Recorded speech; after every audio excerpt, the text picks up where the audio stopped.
Hi friends, இப்போ நம்ம மகாநதி பார்க்க போகிறோம். மகாநதியில் நம்ம காவேரி எடுத்தோன்னே காமிக்கிறாங்க. எடுத்தோடனே விஜய் ரூம்குள்ளே வர்றதுக்கு உள்ளே வரலாமான்னு சொல்லி கேட்க, நீ போய் இப்படி கேட்கலாமா, ஏன் காவேரி இப்படி பண்ணுறேன்னு சொல்லிட்டு விஜய் சொல்கிறாரு.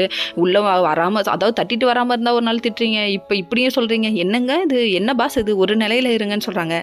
ஏமா இன்னும்மாமா புரியல, அப்போ இருந்த விஜய் வேறு, இப்போ இருக்க விஜய் வேறு அப்படின்னு சொல்கிறாங்க. என்ன விஜய்னு கேட்குறீங்களா, லவ் உள்ளே பூந்துருச்சுமா, உன்னை லவ் பண்ணுறாருமா, அது பார்க்குற ஆடியன்ஸ்க்கே புரியுது, உனக்கு புரியல அப்படிங்கிற மாதிரி.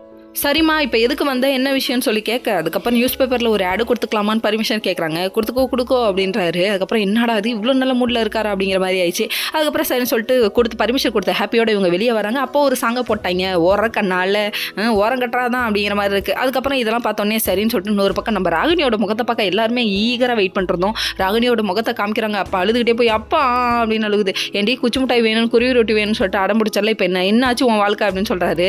அது மட்டும் இல்லைங்க, பெத்த பொண்ணுன்னு சும்மா தள்ளி விட்டார் வேற லெவலில். எங்கள் கல்யாணத்தப்ப கல்யாணம் பண்ணி வைக்காமல் இருந்திருக்கலாம், அதை விட்டு பொண்ணு கேட்குதுங்கிறதுக்காக மூளை இல்லாமல் முட்டாள்தனமாக நீங்கள் கல்யாணம் பண்ணி வச்சுட்டு பொண்ணு போய் திட்டுறீங்களே அப்படிங்கிற மாதிரி இருக்குது. உன் ஆசை உன் கனவு தான் முக்கியம்னு சொல்லிட்டு நான் விட்டதுக்கு நீ இப்படி பண்ணியிருக்க அப்படின்றாங்க. என்ன ஆசை கனவுன்னு பார்க்குறீங்களா, காவேரியை தீவிரமாக பழியாங்கணுமா, அதான் கனவா, லட்சியமா, வாழ்க்கையோட லட்சியமாயமா, நல்லா வருவோமா, பொண்ணுங்களுக்கு நல்லது சொல்லி கொடுத்து வழங்கப்பா, ஏன்ப்பா இப்படி இருக்கீங்க அப்படிங்கிற மாதிரி ஆயிடுச்சு. இப்படியும் ஒரு முட்டாளாக இருக்கானுங்க அப்படிங்கிற மாதிரி ஆயிடுச்சு. திரும்ப வீட்டுக்கு வந்தாங்க. அதுக்கப்புறம் அஜய்கிட்ட சமாதானமாக போயிடுமான்னு சொல்லிட்டு பாட்டி சொல்கிறாங்க. அதுக்கப்புறம் நடந்ததே நினச்சிட்டு இருக்காதுன்னு சொல்கிறாங்க. அது மட்டும் இல்லைங்க, அஜய் காலரை பிடிச்சி ஏன்டா என்ன ஏமாத்தின அப்படின்னு கேட்காங்க.